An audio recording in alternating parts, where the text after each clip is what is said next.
Good afternoon, everybody! My name is Iridium Axel, and welcome back to another episode of Surtreon Dev. And today, we're gonna be doing some fun stuff, like I say every episode.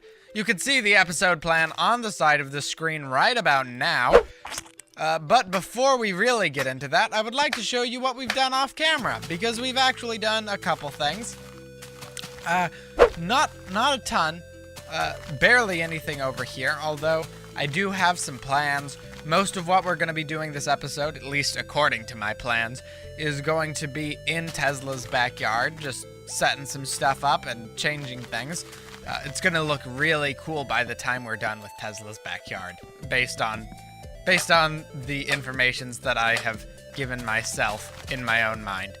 But, alright, so the changes that we have to go over occurred over here. First, let's start with Botaniaville, because that's where some of the bigger changes are.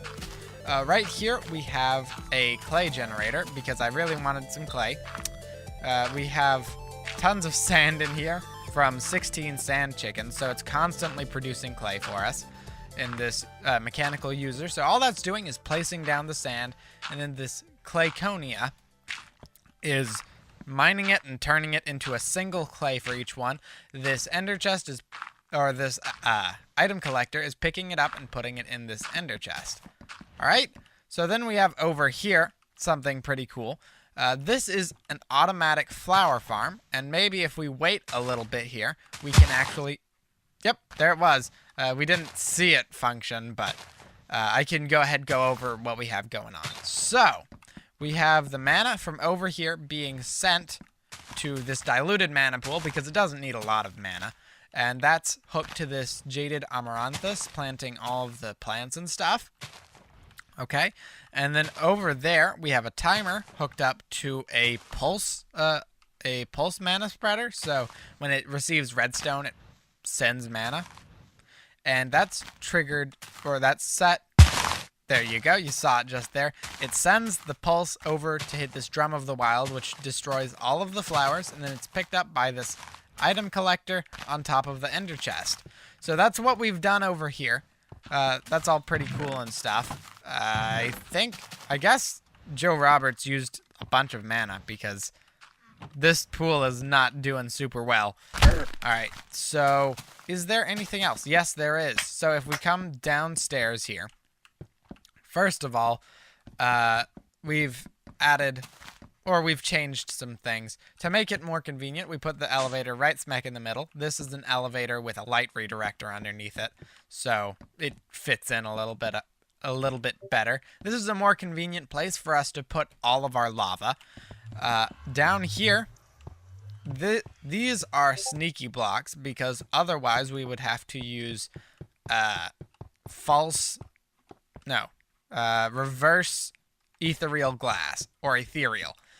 We would have to use that here, and we didn't feel like it, but we still wanted to see through it, and we wanted this sort of pattern and style thing. So, as you can see, we've added a bunch more drawers. I believe it's a little over double the drawers that we had before down here. So, right now it's mostly our Botania stuff that's hooked up. So we have our mana powder, mana diamonds, pearls, everything like that. Also, we changed how the storage system works just a bit so that everything will always go into the drawers if they belong there. So let's go over that real quick. Oh, first of all, we don't have to go down that elevator anymore because we have some sneaky false blocks right here, so we can enter straight into the back room and change whatever we need to. We have a Signalum Retriever node. So, this will take any item from inside of the chest. So, by default, the items all go into the chests. It'll take any items from those, or it'll take the items from this ender chest, whatever comes first, and it'll store them into the drawers if they can be stored into the drawers. So, yeah, that's how that works now. Before, that was just a normal input, so you would have to, since it was first in line, it would always try and check that first. But if you put an item that would not go into the drawers, and then subsequently an item that would go into the drawers, it would just follow the item that wouldn't go into the drawers straight into the chests. and then you'd have to deal with that later. This completely fixes that problem. All right, so yeah, that's pretty cool. If we come out here, we can see that we actually got another wither skeleton trophy. These things are only a 0.1, so 0.1% chance for you to get, and we have 2 of them. I would actually like to check how many wither skeleton skulls we have. 960. That's more than 2. All right, so yeah, that's pretty much everything that went on off camera that we changed. Now we can head over to this area, and I can tell you what we plan on doing. So if we follow this general pathed out area, it's not a path quite yet, but we are going to have this area dug out. Wood always gets in the way. But we're going to have this area dug out. I want to go through this hill, have some stuff inside of the hill. All right, so I want a tunnel to go through this hill and then come out on the other side over here. Okay, and then loop around this entire pool. I think it ends over there. Like, I don't think that goes on to a river, but I'll have to double check that. But yeah, we're going to have to do a lot more lighting up to be able to do that. Shouldn't be too much of a problem. But I would like to see Tesla's backyard go all around this pool, have this as the centerpiece for Tesla's backyard. So I plan on making other machines over here and various launching pads along the waterfront here to put all of our items into the machines or whatever, so we don't actually have to go above the water. Or maybe we can go above the water if we want to. I haven't decided what exactly we're going to do yet, but I'm going to need to make some more torches.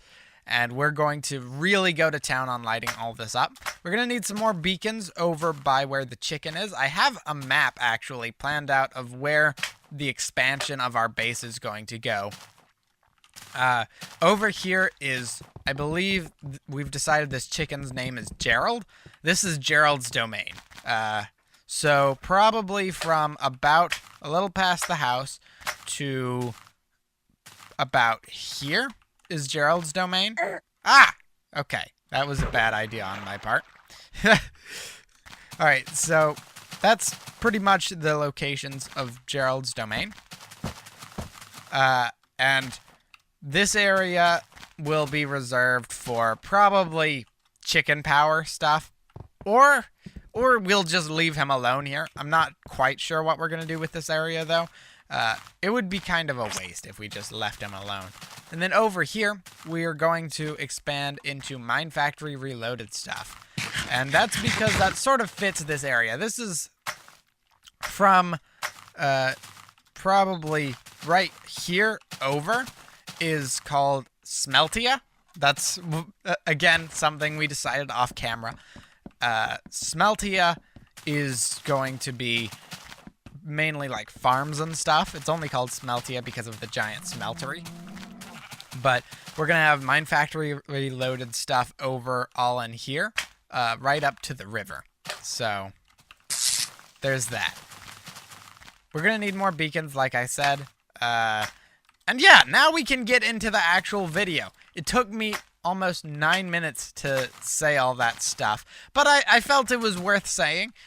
So yeah, let's go do something. So the first thing that I wanted to do was really clear out this tunnel area. And I guess that was kind of apparent to most of you, especially based on the episode plan, because those are generally in order of what happens in the episodes. I need to turn down the item sounds for this because it's actually quite loud.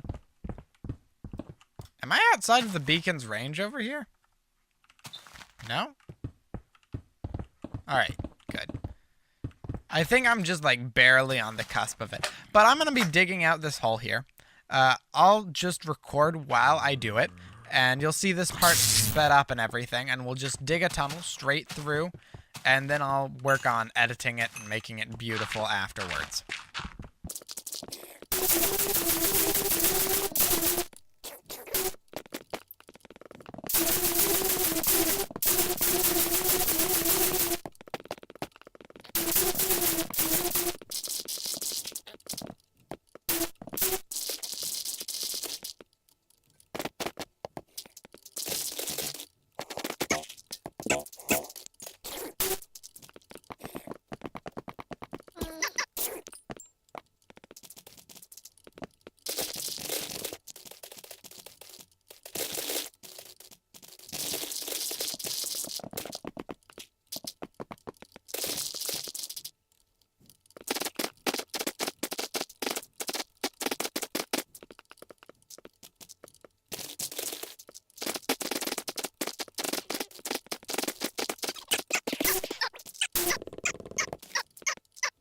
Welcome back, everybody. So it's been a couple of days since I recorded that clip, and we've gotten some stuff done, only with the tunnel, pretty much. I haven't focused on anything else, really. We've just been trying to make this look as good as possible, and this is what it looks like now. It's pretty nice. I would be comfortable saying the tunnel is pretty much finished, but we're going to be putting, like, spruce wood supports throughout it. Try and make it look pretty nice. I believe it's like 5 blocks tall at tallest in most areas, but it comes out this side right here. I still have to clear out some more trees, place torches a good 30 blocks that way all around it, because we need this area all lit up. There's plenty of caves underneath, but that can be dealt with at a later time.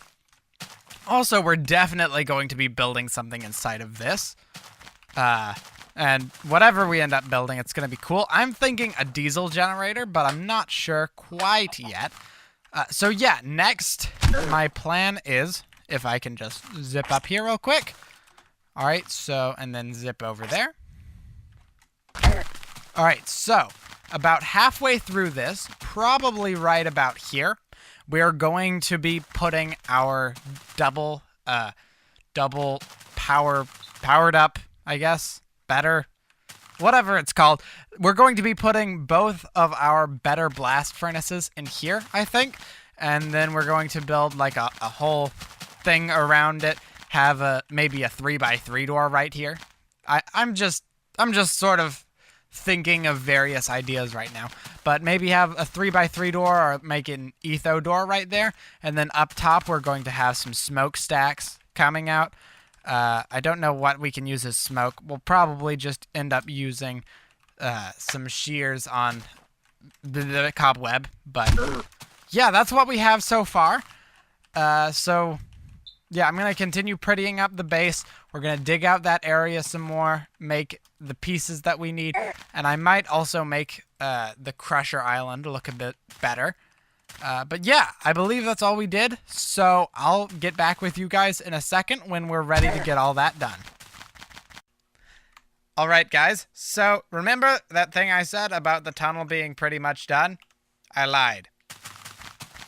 Now it is pretty much done.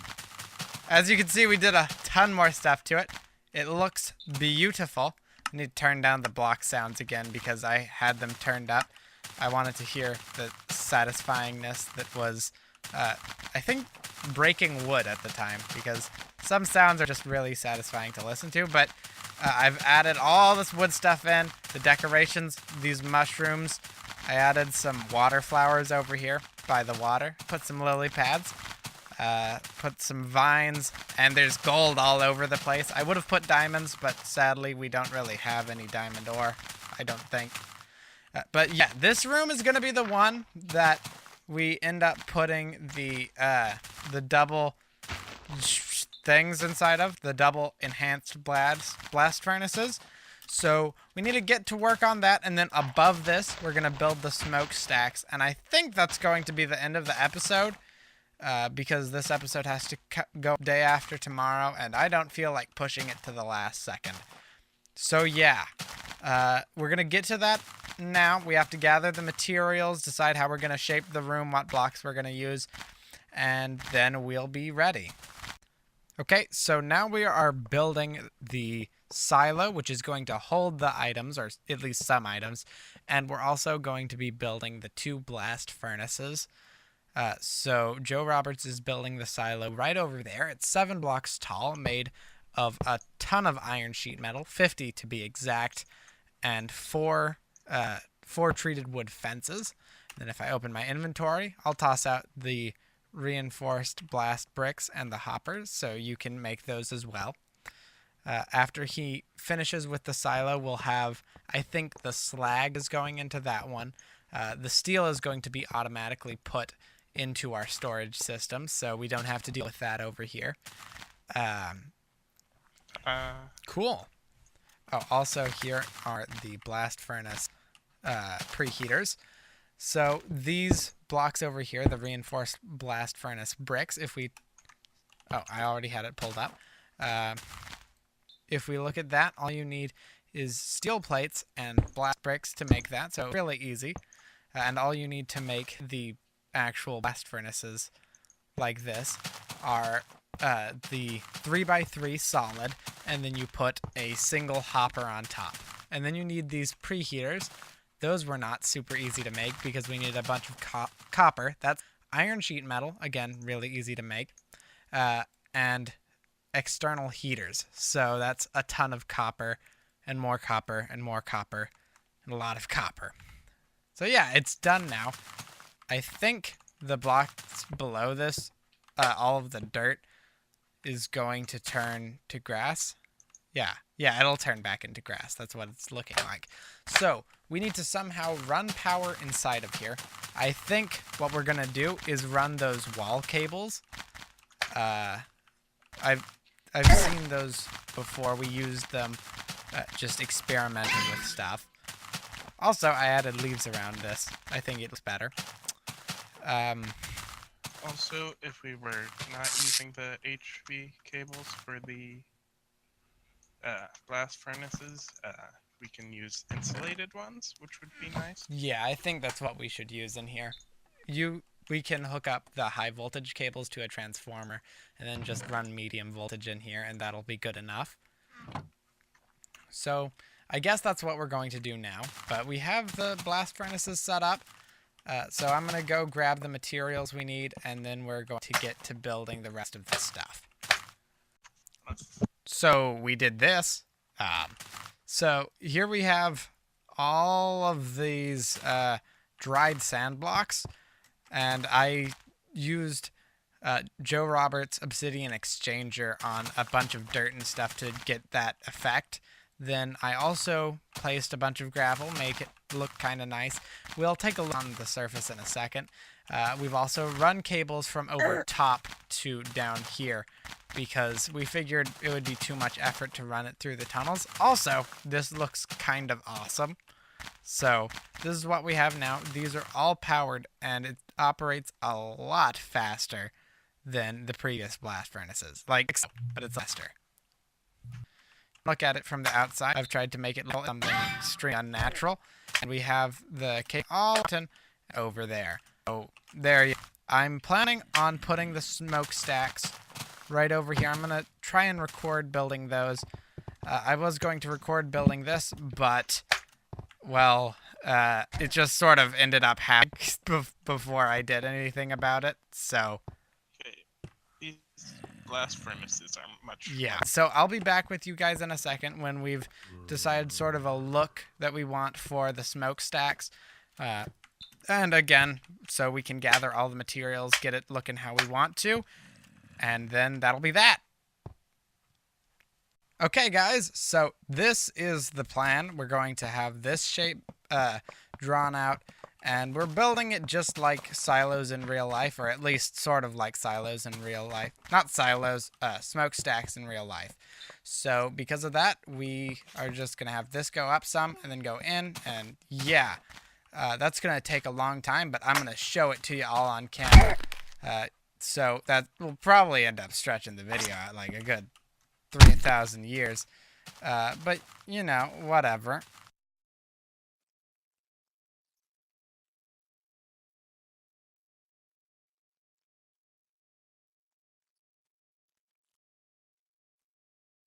Huh. That was quick. Okay, that was very dramatic. I appreciate that a lot. So, yeah, that was cool. Let's sort of back off. Also, that fence post was very conveniently placed, as you could probably tell. Oh, yeah, I like how you did sort of the castle-type theme at the top there. We're going to add some fences along the edge there, and then I'm going to make smoke come out of the top. And that'll be our smokestack. And let's look at it from even a little further away. So down by the entrance. Yeah, that'll look just epic. Okay, I'm going to go ahead, add the smoke, and then we're going to take a look at it again. And then I think we can probably end the episode. Okay, guys, so here it is in all of its glory. It's done. The smokestack. Okay, we're gonna go check it out, and then I'm gonna end the episode. So let's run down this path. It's so cool. I mean, I do really like it, and we're gonna have other stuff up in this mountain. So we have this cool path coming into here. We look up, and there's the smoke. I also need to destroy that fence, but whatever.